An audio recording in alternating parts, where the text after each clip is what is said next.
When you think of Somalia, these are probably the scenes that spring to mind. A country torn apart by war for more than 2 decades. But in Somaliland, they have managed to rebuild. A generation on, life is more peaceful. This is Hargeisa today.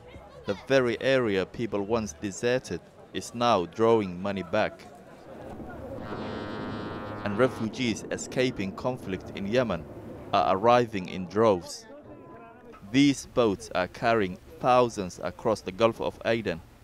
The relief is clear for the new arrivals.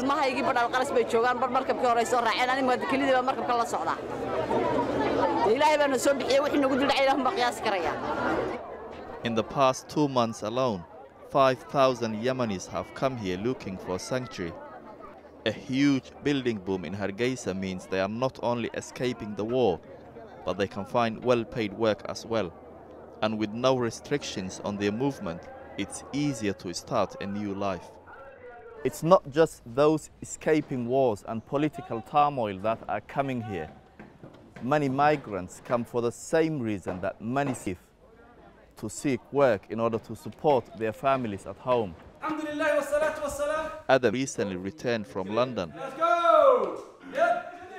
He says there are more opportunities here.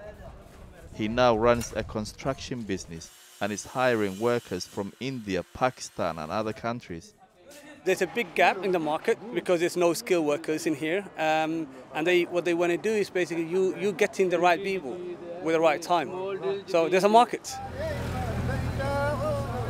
Despite the language barrier, Adam's team are in high spirits.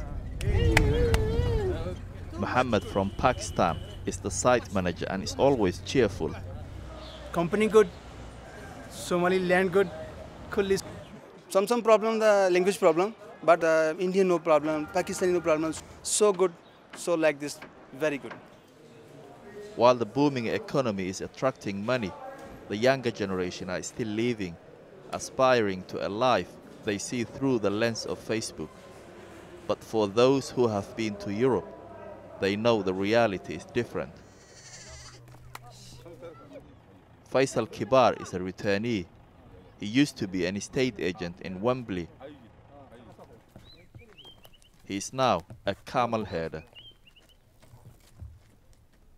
After living in London for 24 years, he has come home.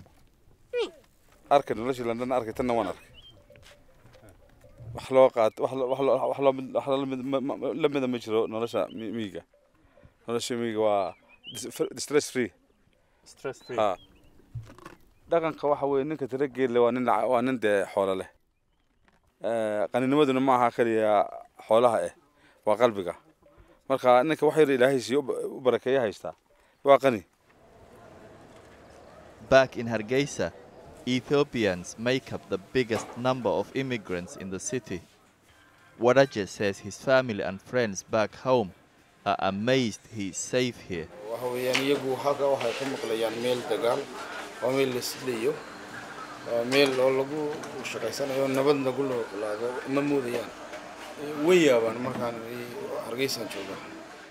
Ethiopians are changing the face of the city with many owning their own business.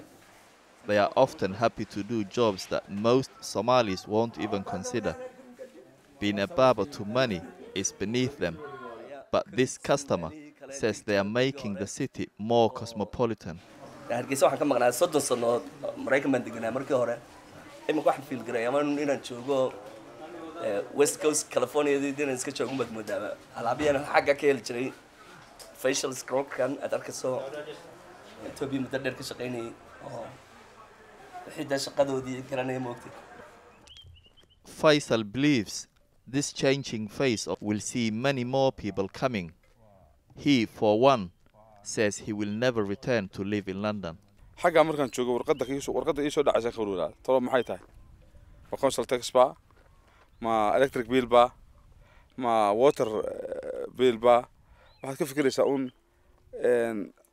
nolol maalmeedkii xagga laakiin haddaad cid warqad ku soo tuuraysaana ma jirto cid kugu soo gabay leave ku imanaysaana ma jirto waxaad xor baa tahay. While many are returning home, others are still migrating. The challenge is to persuade young people to stay and recreate a nation that is a model for a newly peaceful Somalia.